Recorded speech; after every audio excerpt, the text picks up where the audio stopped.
After this next dish, you will have no excuse to be clueless, as far as Italian goes at least. We're gonna make a cream-based sauce, and Deborah is gonna teach us what we need to do next. Yes, we're going to be making Paglia e Fieno with panna, prosciutto e piselli, which means? Peas, prosciutto, and cream? Yes, exactly. And the pasta we're using is, this time we're using fresh pasta. This is Paglia e Fieno. Paglia e Fieno means straw and hay. And as you can see, it looks like straw and hay. There's spinach in the green pasta and then just plain egg noodle pasta. So let's look at our ingredients.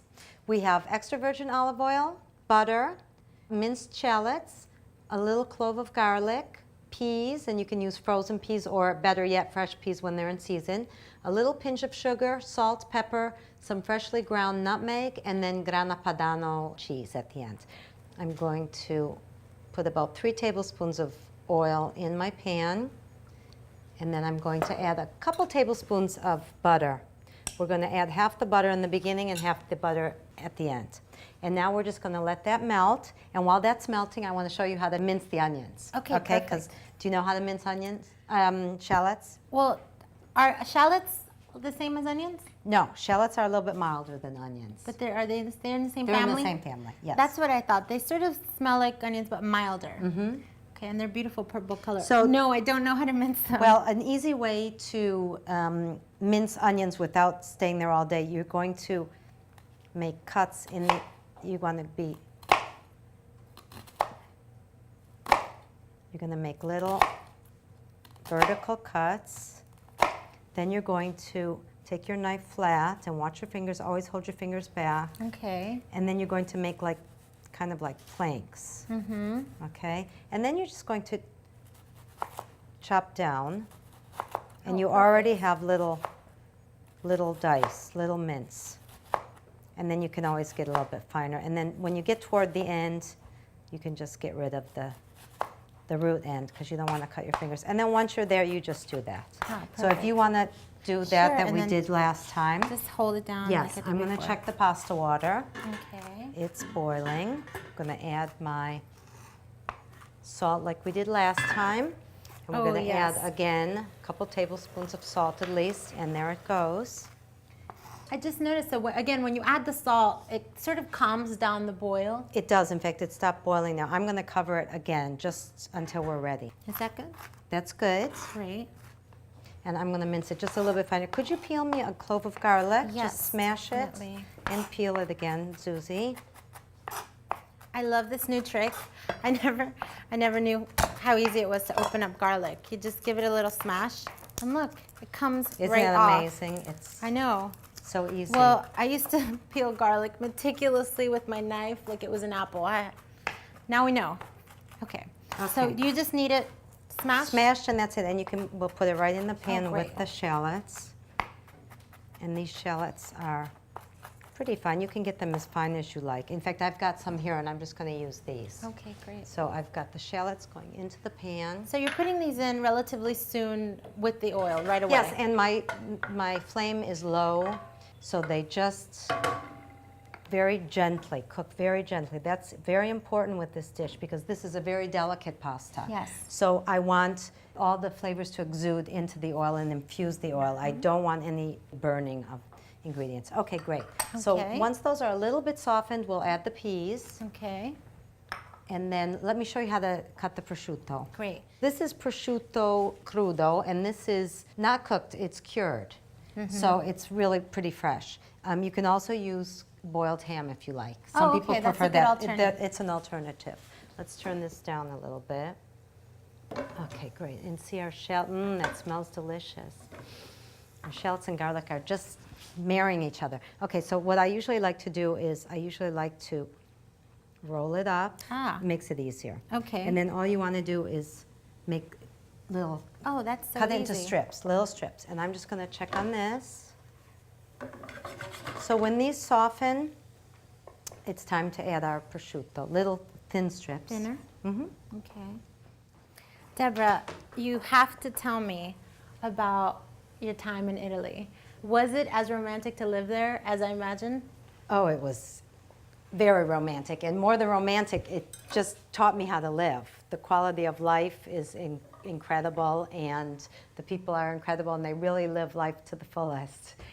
That's what I brought back to this country. So now I still live the Italian way in the United States. I just imagine you waking up every morning and going for a walk and getting your fresh bread and your fresh flowers and your fresh ingredients for whatever you're gonna make. Is that what it's like? That's on a slow day.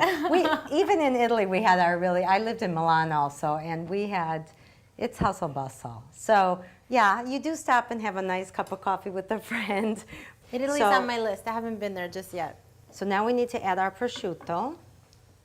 And let me just, you did a great job. I'm just gonna run my knife through it vertically. A little bit, okay, so this goes in. And this we just want to glaze.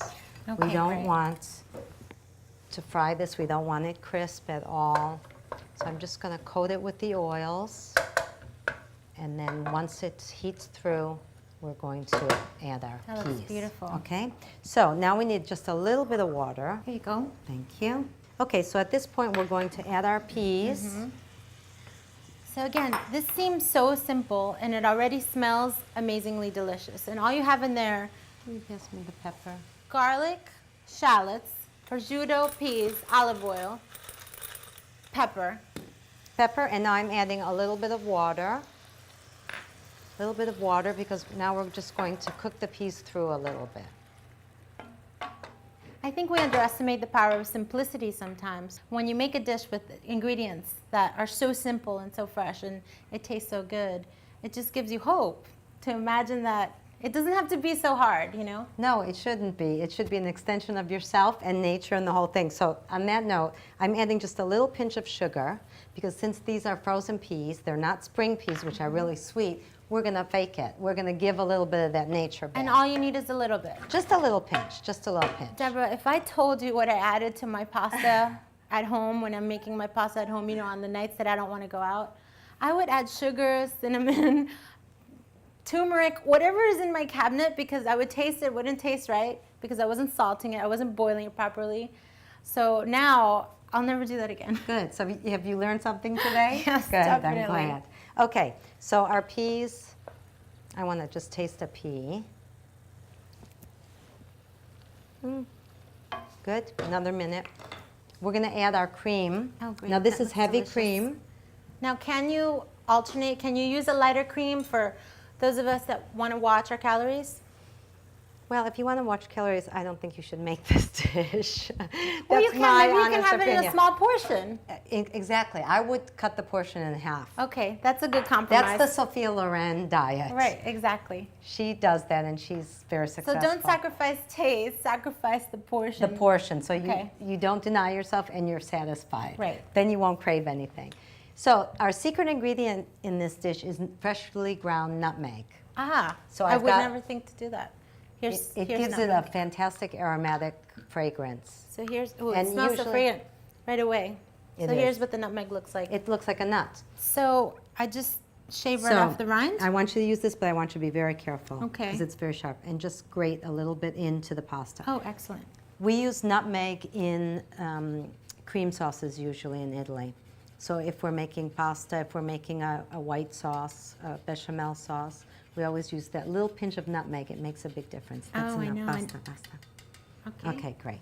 Okay, so our cream is simmering. Now we're gonna cook our pasta. This pasta takes only 3 minutes to cook. 3 minutes? And so we're not gonna leave it in for that long Is either. that because it's fresh? 3 to 4 minutes. That's because it's fresh. Do you want to put all of that in? Okay, so you take one, I take one. Okay. In at the same time, right? In at the same time, and then once again, there you go. Then we just kind So of fresh separate pasta them. cooks much quicker. Extremely quick. If it's dried, it takes a couple minutes more. If it's egg pasta that's been dried. So we don't want the cream to boil. I'm going to turn this down. It should just start thickening up. Okay, and we're going to need our cheese grated just like the other time. Okay, I've grated the cheese already. This is called Grana Padano. Grana Padano. It's from a different area in Italy, and it's a little bit sweeter. It's a little milder. But it's still Sometimes- hard. It's very similar to the Parmigiano. It's very similar. Reggiano. Parmigiano Reggiano is a little bit nuttier. If it ages more, it gets a little sharper. And so we're going to use our tongs to fish these out. Okay. So I think Now we're gonna put them in. we're gonna I put try? them directly into the sauce. Yes. Why don't you? Can you taste? Oh, taste taste one one. just to see if it's cooked al Let's see. dente. Because now, this always needs to be- remember to again wash your hands before you start cooking because you have to taste your food before you serve it to your guests.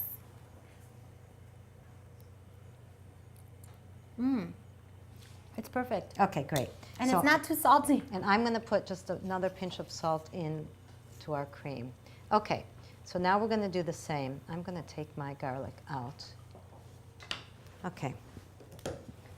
So I'm going to just, instead of straining it, I like a little bit of the pasta cooking water. So I'm just using my tongs, and I'm just going to transfer it directly into my saute pan. Okay, great. Now we're going to do what we did before. We're going to saltare la pasta. We're going to toss the pasta. Can I try that? Try it, yes. Great. And when you get really good, then you can do it with two hands and Oh. toss it up in the air. Yeah, I mean sometimes you just have to get in there and So see start how at the things feel. sides and twist. Use your like tongs, this? yes. And fold and lift and separate the strands. Okay. You see, I'm getting a little messy. And but shake the pan every now and then so it keeps things moving.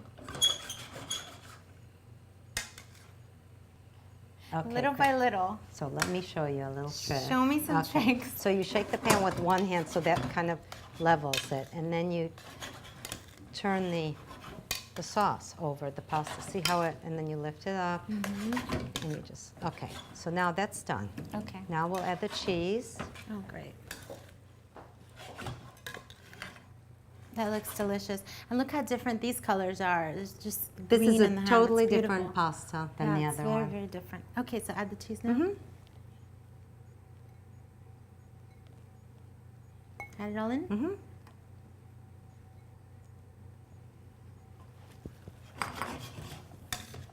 Okay. That smells amazing. See, look how nice and the sauce coats all the pasta. And Really you know, beautifully. This is a cream-based pasta, but it doesn't look very heavy. Now let me show you a little trick because at this point I need a little bit of liquid because I want my pasta to loosen up. We like pasta that's not all clumped together. Okay, so we want it loose. And that's what I'm doing. I added a little bit of my pasta cooking water and that keeps it nice. And now we're ready to plate. Oh, beautiful. And I love And how you it's like a twist it at the little end. nest. Isn't that beautiful? That is beautiful. It's like a little bird nest with the little peas, and this is a springtime dish that's fantastic. And always finish with a little olive oil. Paglia fieno con panna prosciutto e piselli. Fresh pasta with prosciutto, peas, and cream. Voila. Buon appetito. Buon appetito. Thank you, Deborah. See how you like it. Tell me how you I like feel it. like I know a new language now, You do? how to cook Italian.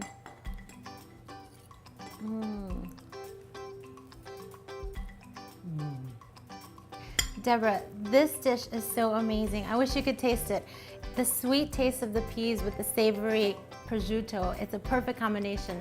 And you're right, the pasta's delicate, so it doesn't feel that heavy. I'm glad you like it. I know, I love it. And you have no excuse not to cook Italian anymore now that you're no longer clueless.